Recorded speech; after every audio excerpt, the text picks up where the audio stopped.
का नगर। गुरु वशिष्ठ के गुरुकुल में बहुत से राजकुमार शिक्षा प्राप्त करने के लिए दूर दूर से आते थे और गुरुकुल में रहा करते थे। सभी गुरुकुल के नियमों का पालन करते थे और निपुण बनकर वापस लौटते थे। गुरुजी भी शिष्यों को समान रूप से प्रेम करते थे और उनमें किसी तरह का कोई भेदभाव नहीं करते थे। यूं तो सभी उनकी बहुत सेवा करते थे, पर अमृत और शांतनु दिन रात की परवाह किए बगैर आश्रम का कार्य किया करते। जब उनकी शिक्षा पूरी हो गई और आश्रम छोड़ने का समय आया, तो गुरुजी ने उन दोनों को बुलाकर कहा, मैं तुम दोनों से बहुत प्रसन्न हूँ, इसलिए तुम्हें 2 बातें बता रहा हूँ। अगर तुम इन पर अमल करोगे तो तुम्हारे राज्य में सदा संपन्नता और खुशहाली रहेगी। दोनों राजकुमार एक साथ बोले, हम आपकी आज्ञा अवश्य मानेंगे। गुरुजी मुस्कुरा कर बोले, अहिंसा का मार्ग अपनाना तथा सदा प्रकृति की रक्षा करना। दोनों राजकुमारों ने सहर्ष हामी भर दी और अपने अपने राज्य की ओर चल पड़े। शांतनु ने कुछ वर्षों तक तो गुरुजी की आज्ञा का पालन किया, परंतु राजा बनते ही उसने शिकार पर जाना शुरू कर दिया। हरे भरे वृक्षों को कटवाकर उसने कई नगर बसवाए।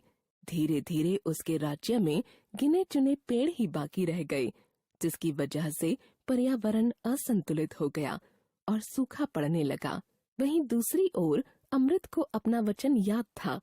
उसने राजा बनते ही शिकार पर पूर्णतः प्रतिबंध लगा दिया और जगह जगह पेड़ लगवाने शुरू कर दिए। वह जब भी कहीं खाली जमीन देखता तो वहाँ पर फूलों के बीज बिखरवा देता और कुछ ही दिनों बाद वहाँ पौधे उगाते और उन पर रंग बिरंगे सुंदर फूल खिलने लगते। प्रजा भी अपने राजा को पूरा सहयोग करती और बच्चे से लेकर बूढ़े तक कोई भी फूलों को नहीं तोड़ता था। फूलों पर रंग बिरंगी तितलियां मंडराया करती और लोग ठगे से इन मनोरम दृश्य को देखने लगते। एक दिन अमृत दरबार में बैठा हुआ अपनी प्रजा के बारे में बात कर रहा था। तभी एक दूत दौड़ता हुआ आया और बोला, महाराज, राजा शांतनु ने हमारे राज्य पर आक्रमण करने की योजना बनाई है और वह अपनी विशाल सेना सहित युद्ध करने के लिए राज्य में प्रवेश करने वाला है। यह सुनकर अमृत परेशान होता हुआ बोला, युद्ध होने से तो हजारों सैनिक मारे जाएंगे और मासूम प्रजा को भी कष्ट होगा। इस पर महामंत्री ने विनम्र शब्दों में कहा, परंतु महाराज, अगर हम युद्ध नहीं करेंगे तो वो हम सबको बंदी बना लेगा। यह सुनकर अमृत के चेहरे पर चिंता की लकीरें उभर आईं और वह बिना कुछ कहे अपने कक्ष में चला गया। बिना कुछ खाए पिए वह सारी रात और सारा दिन सोचता रहा कि युद्ध को कैसे टाला जाए। सुबह की पहली किरण के साथ ही वह उठकर बगीचे में चला गया। रंग बिरंगे फूलों से लदे हुए वृक्षों को देखकर अचानक उसके मन में एक विचार आया और उसने तुरंत महामंत्री को बुलाकर अपनी योजना समझा दी। महामंत्री का चेहरा भी खुशी से खिल उठा। इसके बाद राजा बेफिक्र हो राजमहल चला गया। शाम के समय राजा शांतनु ने राज्य की सीमा में अपने हजारों सैनिकों के साथ प्रवेश किया और नगर की खूबसूरती देखकर वह अचंभित रह गया। तभी उसके सेनापति ने कहा, महाराज, अब हमें आक्रमण करना चाहिए। हाँ हाँ, क्यों नहीं, कहता हुआ शांतनु आगे की ओर बढ़ा। जैसे ही सैनिकों ने तलवारें निकाली, मधुमक्खियों के झुंड ने उन पर धावा बोल दिया। अब उनकी तलवारें भी किसी काम की नहीं रहीं। मधुमक्खियों ने पूरी सेना को काट खाया। वे जान बचाने के लिए वापस भागे। इसी बीच मधुमक्खियों ने शांतनु को भी काट लिया। उसका शरीर सूज गया। वह घोड़े से नीचे गिर पड़ा। उसका सिर किसी नुकीली वस्तु से टकराया और वह बेहोश हो गया।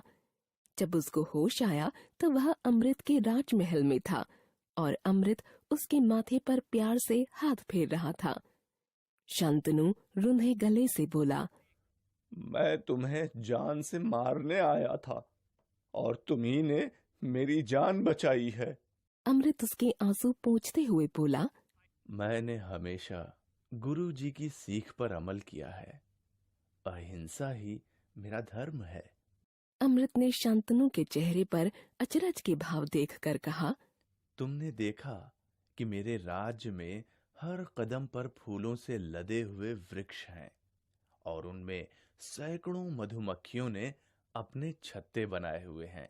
जब तुम्हारी सेना आई तो मेरे सैनिकों की एक टुकड़ी ने गुलेलों से छत्तों पर पत्थर मारे और छिप गए, और गुस्से में वे सारी मधुमक्खियां तुम लोगों पर टूट पड़ीं। शांतनु अमृत की दूरदर्शिता और सूझबूझ देखकर हैरान रह गया और बोला, मुझे माफ कर दो और अब मैं चलता हूँ। यह सुनकर अमृत बड़े प्यार से शांतनु से बोला, मित्र, मैं तुम्हें खाली हाथ नहीं जाने दूंगा, क्योंकि मैं तुम्हारे राज्य की सारी स्थिति जानता हूँ। तुम जितना चाहो उतना धन ले जा सकते हो, और कई बोरों में फूलों के बीज भी हैं।